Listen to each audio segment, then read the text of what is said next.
श्री महाप्रज्ञ गुरवे नमः। जिसके सांसों में रहता है शाश्वत शांति का स्पंदन, उस महाप्रज्ञ को वंदन, उस महाप्रज्ञ को वंदन। सत्य अहिंसा अनेकांत को अर्पित जिसका तन मन, उस महाप्रज्ञ को वंदन, उस महाप्रज्ञ को वंदन।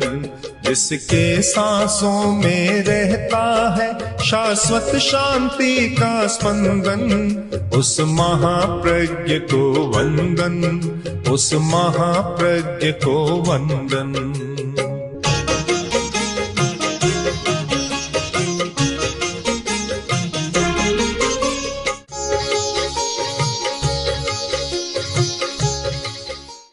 एक सुख का रास्ता और एक समस्या का रास्ता।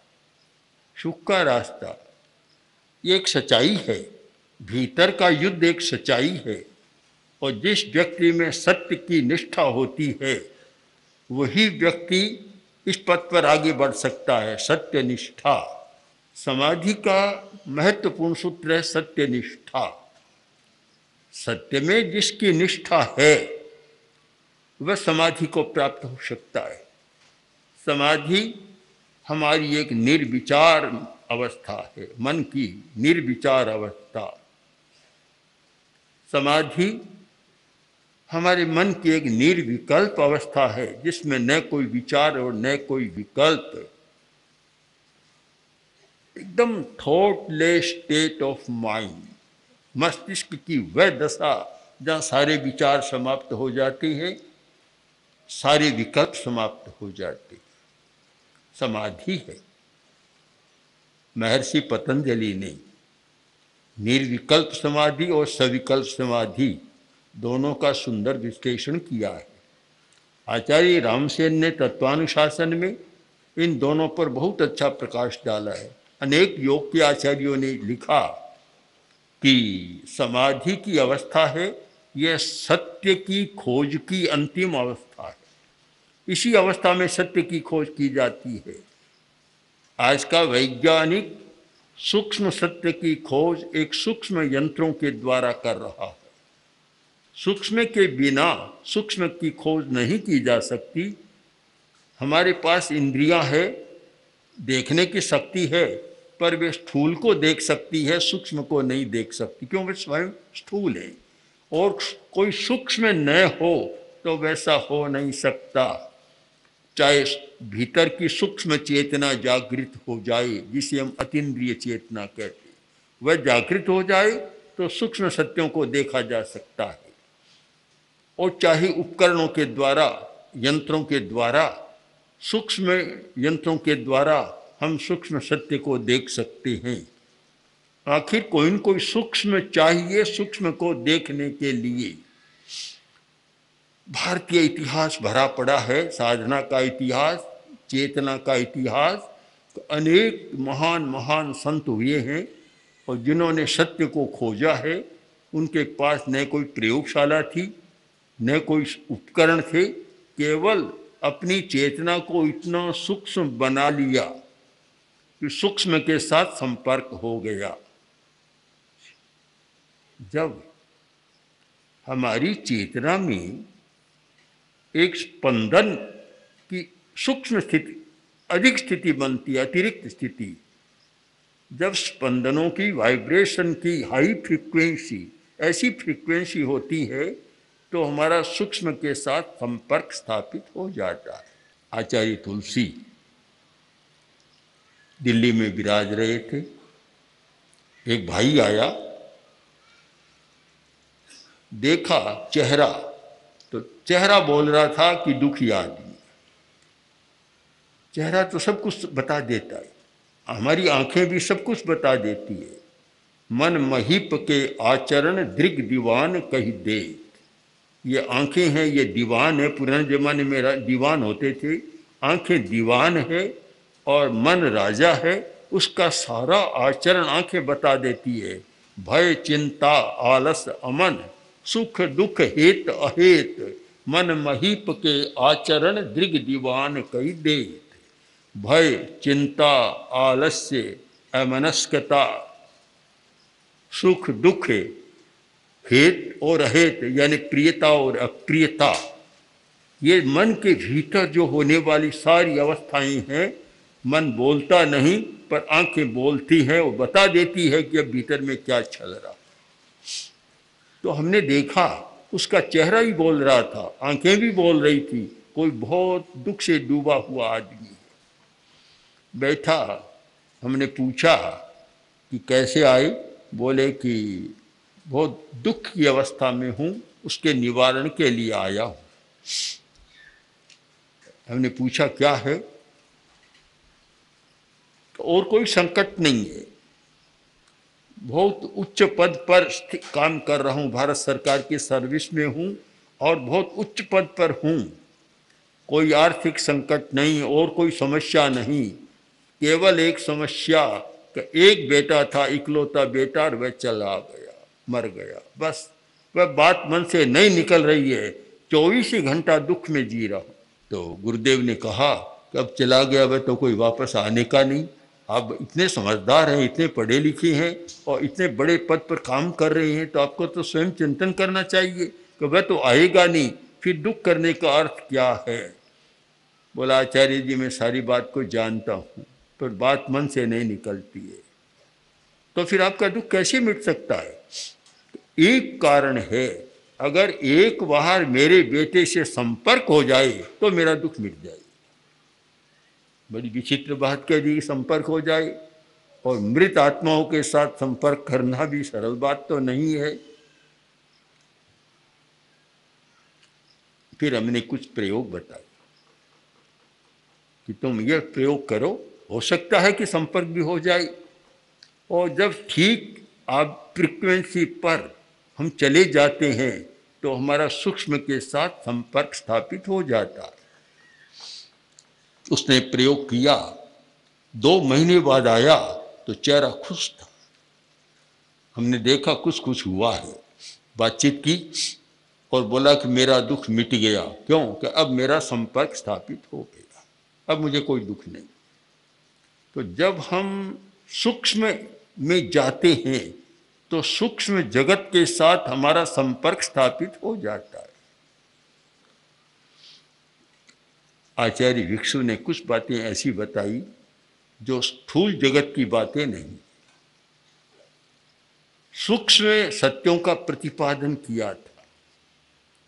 आधार कि सूक्ष्म में चले गए और सूक्ष्म के साथ संपर्क स्थापित हो गया। हम तो एक छोटी मोटी उदाहरण तो हम प्रस्तुत करते हैं कि जब अंतिम समय में आचार्य भिक्षु ने कहा कि साधु आ रहे, साधुओं ने सोचा कि स्वामी जी का मन साधु में रह गया, चतुर्मास में तो साधु आ नहीं सकते, कैसे आएंगे? गौर नहीं किया। फिर थोड़ी देर कहा कि साध्वियाँ आ रही, सोचे क्या बात है। साधुओं के मन में संदेह पैदा हो गया कि स्वामी जी कैसे कह रही हैं ये बात। आखिर साधु भी आ गए, साध्वियाँ भी आ गई। तब भान हुआ कि हाँ, इन्होंने अंतर्ज्ञान से देख लिया कि साधु आ रहे हैं, साध्वियाँ आ रही है। न कोई सूचना थी, आजकल तो है नहीं ऐसा कि मोबाइल हाथ में रहता है, जहाँ जाओ संवाद दे दो। न कोई फ़ोन था, न कोई वेतार का तार था, कुछ भी नहीं था उस समय। उस समय तो बस कोई संदेश देना होता तो आदमी जाता, संदेश सुना देता, या कोई प्रतीक थे, झंडा दिखा देते, सूचनाएं हो जाती, पर कुछ भी नहीं था। फिर कैसे कहा कि पता चला कि सूक्ष्म के साथ संपर्क स्थापित हो गया। मैं तो इसको बहुत स्थूल बात मानता हूँ, फिर भी आचार्य भिक्षु का तो सूक्ष्म सत्यों के साथ संपर्क स्थापित हो गया था। उन्होंने जो कुछ बातें कही और लिखी वे अतीन्द्रिय चेतना की बातें थी कि जिस व्यक्ति की अतीन्द्रिय चेतना जाग जाती है और वह सूक्ष्म सत्य के साथ संपर्क स्थापित कर लेता है और फिर वह सूक्ष्म सत्यों का निरूपण करता है।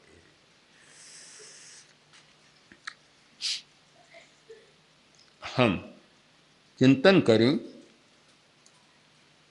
कि सूक्ष्म सत्यों के साथ कैसे जी सके और वहाँ तक कैसे पहुँच सके।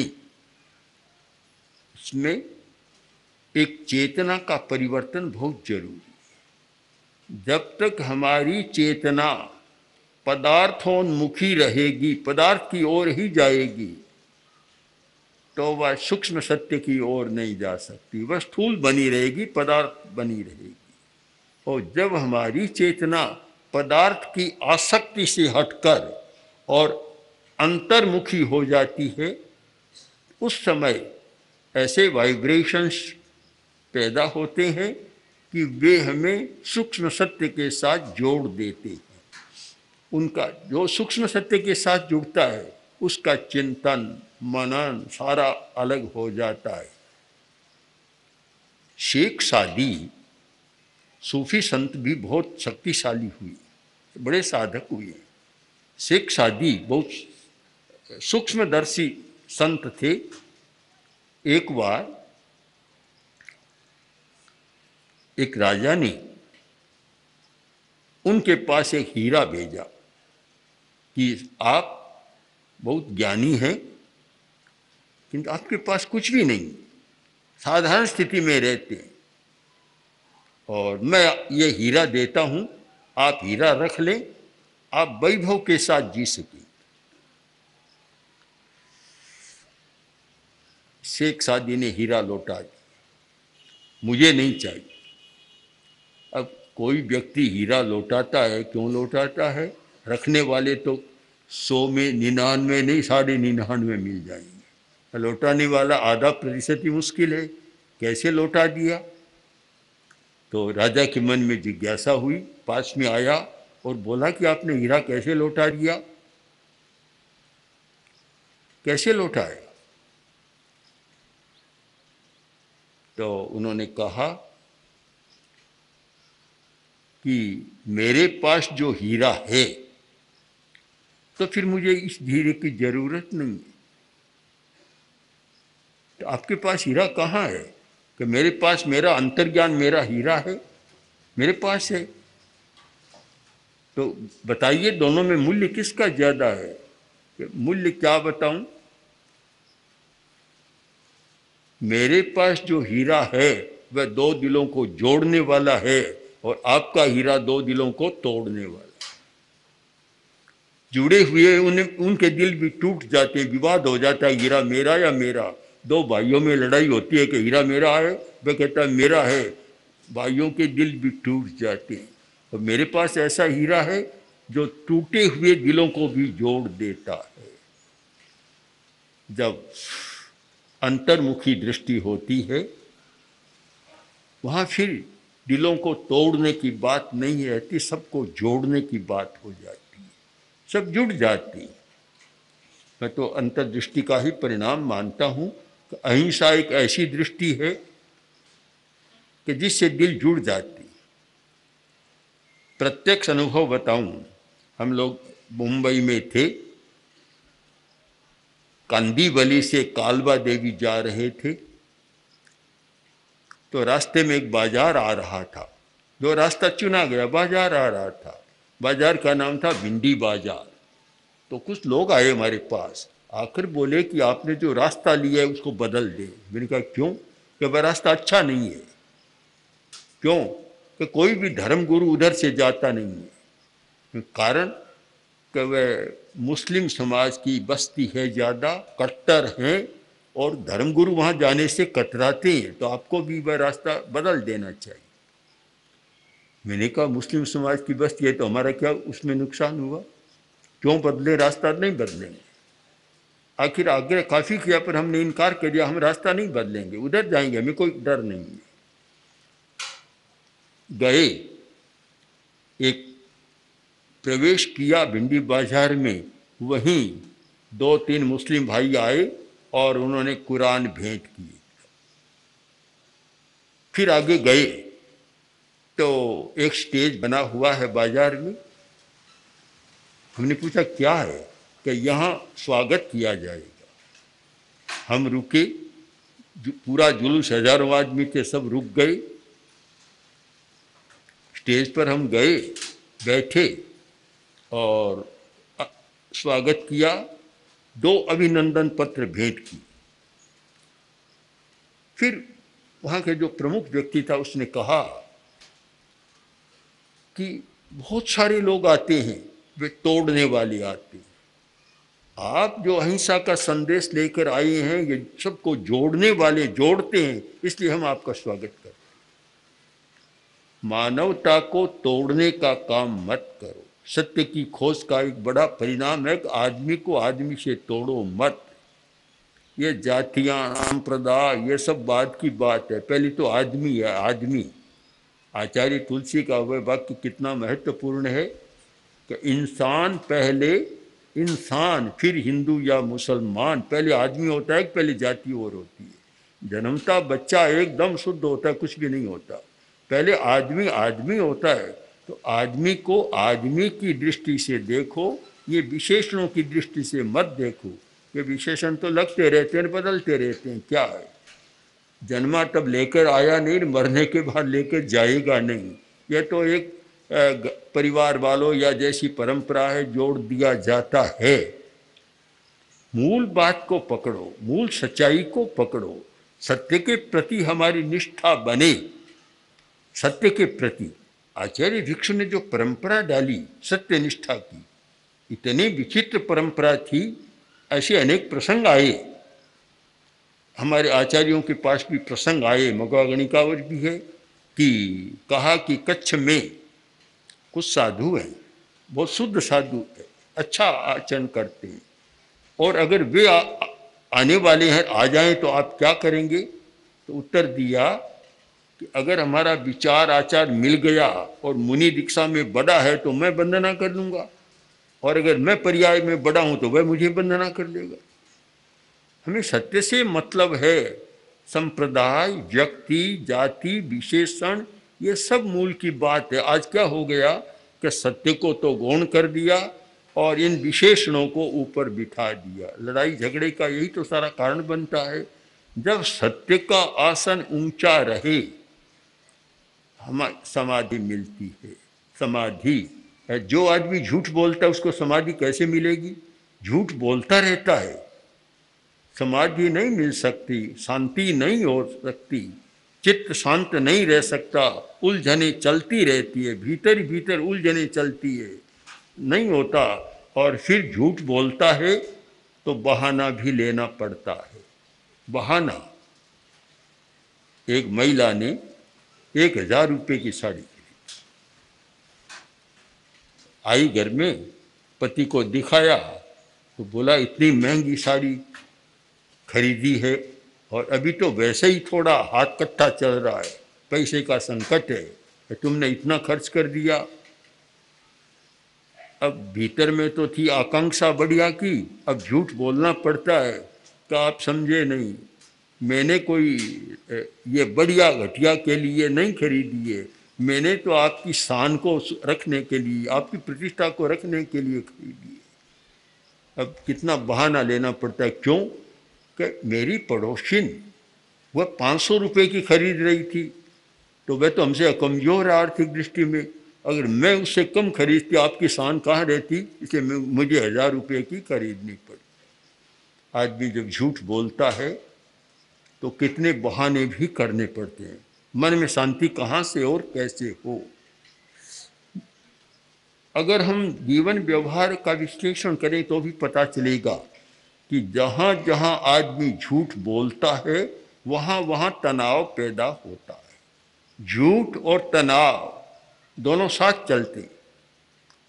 आजकल व्यापार में भी झूठ बहुत चलता है, इसीलिए हृदय रोग भी ज़्यादा बढ़ रहा है।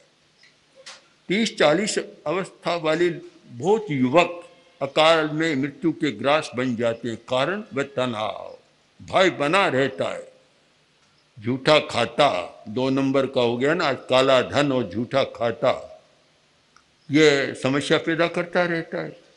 जब चिंतामणि देशमुख वित्त मंत्री थे, केंद्रीय वित्त मंत्री, और उनका आचार्य तुलसी के प्रति बड़ा श्रद्धा का भाव था। एक बार दर्शन करने आए तो आचार्यवर ने कहा कि ये काले धन की समस्या को आप क्यों नहीं सुलझाते, इससे चरित्र का नुकसान हो रहा है।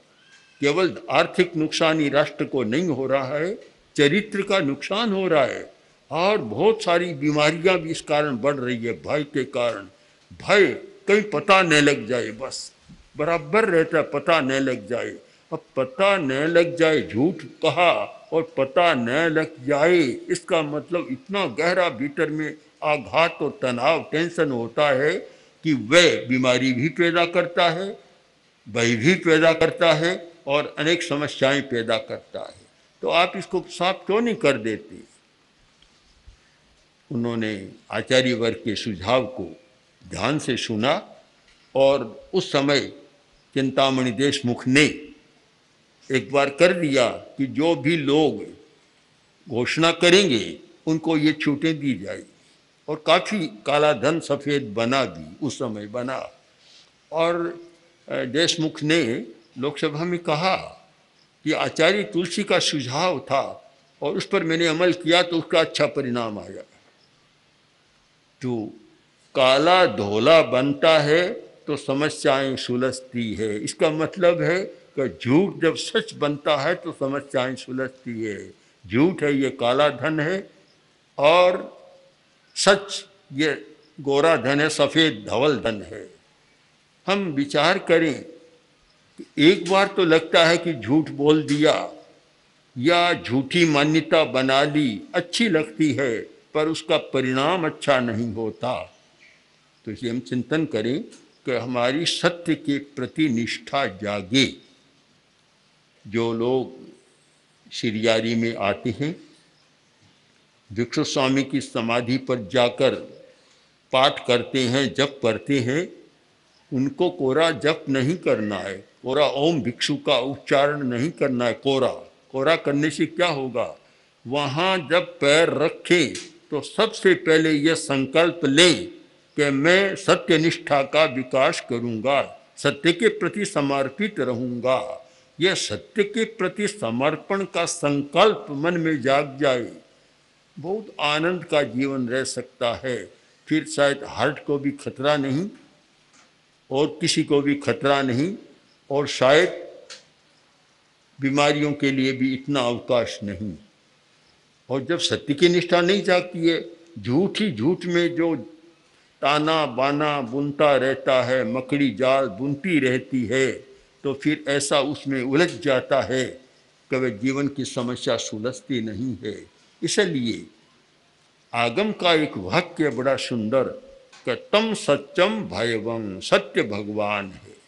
हम और किसी को भगवान माने या न माने, भगवान किसी ने देखा या नहीं देखा, किंतु सत्य तो साक्षात भगवान है।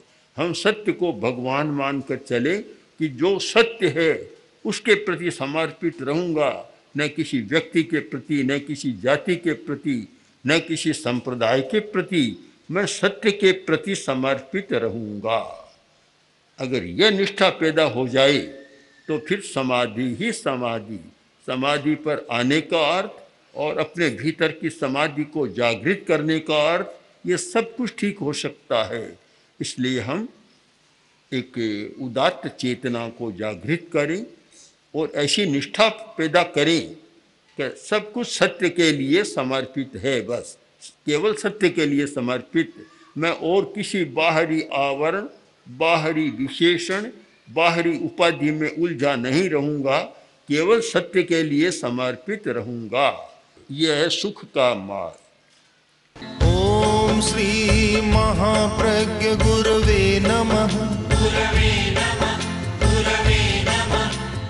ओम श्री महाप्रज्ञ गुरवे नमः। ओम श्री महाप्रज्ञ गुरवे नमः। ओम श्री महाप्रज्ञ गुरवे